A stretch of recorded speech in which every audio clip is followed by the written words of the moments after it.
Hello and welcome to the Roughneck Should You Buy. We're going to go over the mech, its stats, its hardpoint and hitbox locations, and whether or not you should buy this mech. First off, this is a brand new design by PGI and the mech drawing god that is Alex Iglesias. So there is some controversy over the fact that they're making up a new mech and not using a mech that's already in lore that people want. But I'm actually for this in a bit because Alex Iglesias is an amazing artist, and I'd like to see what he can do when he's unbridled by having to interpret old art. But anyway, let's look at the packages. Standard rates apply. Standard pack of $20, collector's pack of $40. Collector's pack comes with the 1AS variant, which gives you 30% C-bill bonus, additional premium time, additional items, additional titles and badges. Hero add-on is $15, reinforcement add-on is $15 for the 2A and the 3A variants. Ultimate pack is $70 for everything altogether, and I still think they should reduce this by $10 or $5 in order to make the Ultimate pack a little bit more approachable, and a thank you for dropping a large amount of money on the game. Early adopter rewards are relatively inconsequential, unless you would like these colors. These colors maybe make it for you. You get 3 colors, a bright yellow, a dark red, and a dark gray.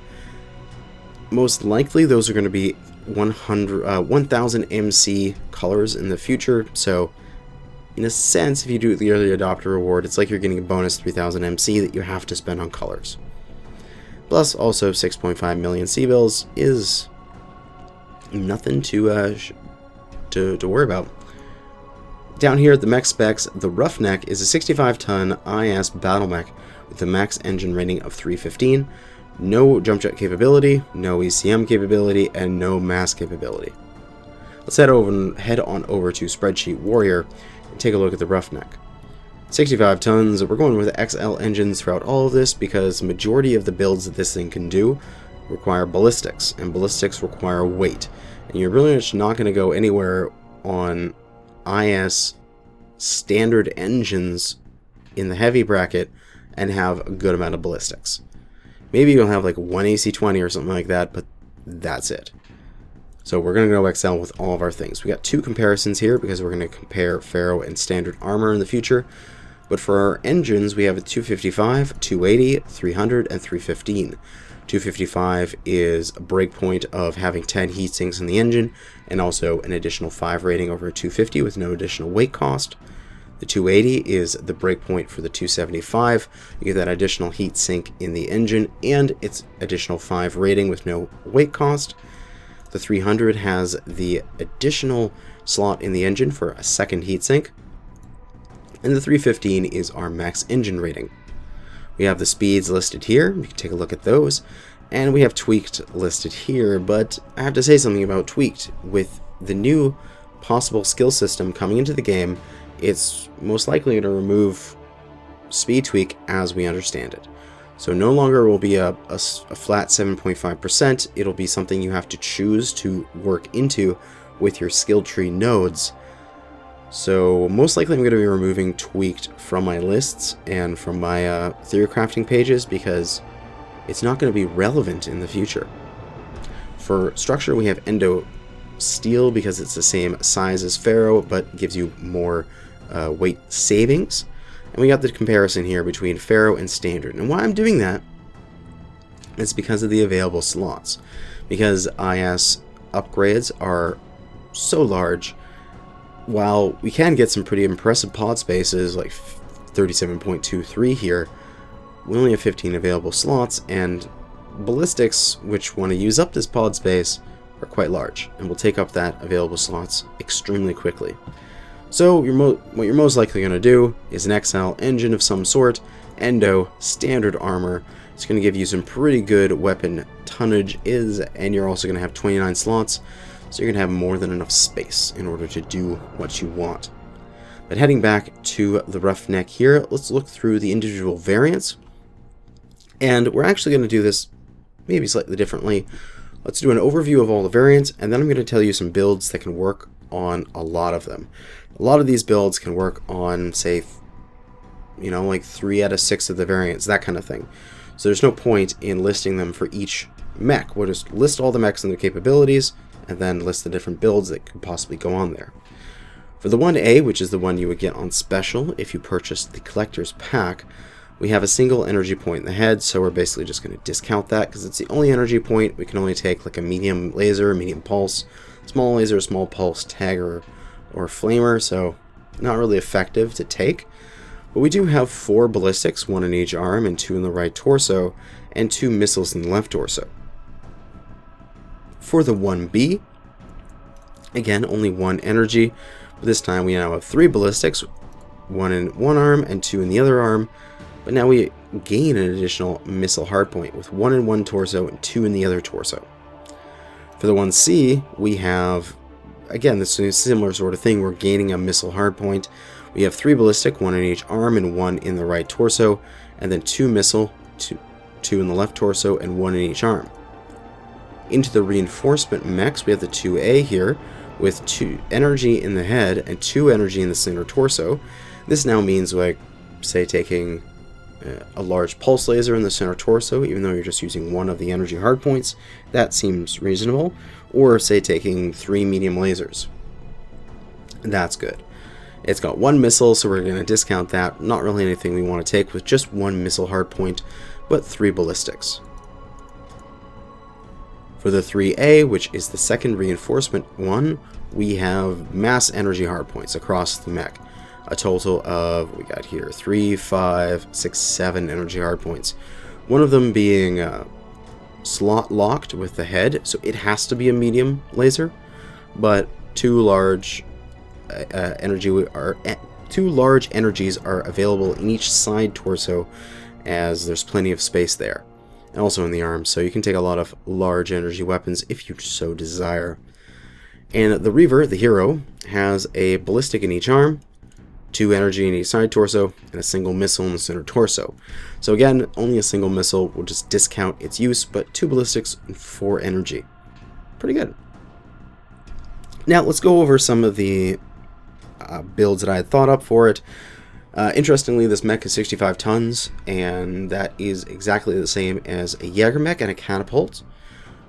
So I was able to use those mechs in order to do a lot of those theory crafting, so I could get things and see how they played. Actually, I was able to go into the game and actually play those mechs with these builds and get a feel for it. So here are some example builds, but also if you can put anything onto a Jaeger mech that has the same amount of hard points as one of the Roughnecks, you can do it with the Roughneck, so it'll give you a good idea of what it could carry. A favorite of the Jaeger mechs, the triple UAC 5 build with an XL255 and possibly backup lasers, depending on how much ammo you want to take, is a really good mech. Quad AC2s with an XL280 or 300, depending on how much ammo you want to take. That would work well on the Roughneck 1A here. On the 3A, the Laser Vom build, you could do 3 large pulse lasers and 3 medium lasers with an XL300. That works out quite nicely so that your last ton is your last heatsink, and it fills it up to where you just have 1 or 2 slots left with endo steel. A very nice build. Alternatively, it was something like the 1C here. You could do a pretty nasty brawler build with 4 Artemis 6s, an LBX-10, 255 or a 280 depending on how much ammo you wanted. The mech is entirely ammo dependent, so if you're going into sort of a longer, more brawly fight, maybe you want that 255 so you can have that battlefield endurance. Or if you're going to go into more of a striker type, wanting to move quicker, you just want to get in there and do the damage, and then it doesn't matter if you run out because you've already done your work, you want the XL280. Also, if you want to, on something like the 1B or the 1C, if you want to just go Lerms because you don't care anymore, specifically the 1B here, you could do like 3 Artemis 15s, or maybe even, 2 Artemis 20s and a 15, or hell, you could probably even fit in 3 Artemis 20s if you played around with it. I'm not sure if that would fit with 2 of these missiles in the side torso here and the XL engine, but you can basically fit in 3 large missile launchers, an XL280, an XL255, depending on how much ammo you wanted, BAP and tag and all that stuff, and just make this massive LRM boat out of the Roughneck 1B. Also, with, say, something like the Reaver here, with the 2 ballistic in each arm and the 4 energy in the torsos, you could do something along the lines of 2 AC-10s, 4 medium lasers, and an XL255 with plenty of space for heat sinks and ammo in order to make that mech cool and last on the battlefield. So those are 6 possible builds, but really anything you can make work on a Jaeger mech or catapult, you can most likely make work on a Roughneck. We're going to head up here and take a look at its art and its possible hardpoint locations and hitboxes. From what we can see, of course, this is the head-mounted lasers. It's right at the top. That's quite nice. The right torso ballistic here is literally at the very, very top of the mech. That is excellent. That is going to make it so that when you're looking over, and you can see also the cockpit's quite high, you don't have the problem with, say, like the Archer, where the cockpit is in the crotch. You're only going to have to expose a very small portion of the mech in order to get your ballistic weapons on target. There is a question whether or not the energy weapons that are in the side torsos are going to be sort of more mid-mounted, like around here and here. We can see sort of like a laser crystal there. But even so, if they are, that's still not bad. Like, you'd only have to expose the very top of your torso, and you'd be able to get your energy weapons on target, and then maybe get your ballistic as well. Its arms are... they don't look like they're low-hanging that much. The arms are hanging down here as they're pointing towards the ground, but it feels like if this thing brought its arms up, they're actually going to be fairly high. They're going to be at sort of its low torso area. So, not really any knuckle dragger fears here. But when it comes to hitboxes, this mech actually looks really good. It all depends on whether or not this sort of fin here on the chest counts as CT or side torso. If that counts as side torso, it makes the side torsos a little bit easier to hit. Maybe there's some concerns about taking an XL engine, but if those are center torso, the side torsos are actually quite small comparatively, and the mech sort of tapers in at the waist here, so the hitboxes get smaller, and really you're just going to have this tiny little space here where you're going to have to land your shots in order to take out its XL engine. And it being a very vertical, sort of humanoid style mech means that you can torso twist and spread the damage around your torsos. I think it looks pretty XL safe, and you'll be able to use it quite effectively. So, I would say, overall, this mech is good.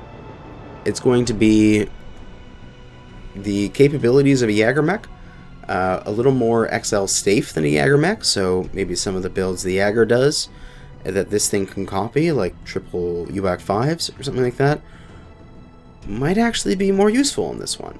It looks like some of the hardpoints are going to be as high as the Jaeger mech's arm hardpoints with the side torso ballistics, but the arms are going to be a little bit annoying, so if you have a, like say the hero with ballistics in the arms, it's going to be less effective than, say, the Firebrand hero with ballistics in the arms, because the Firebrand would be able to shoot over something where this would have to take another few steps forward in order to get its AC-10s on target.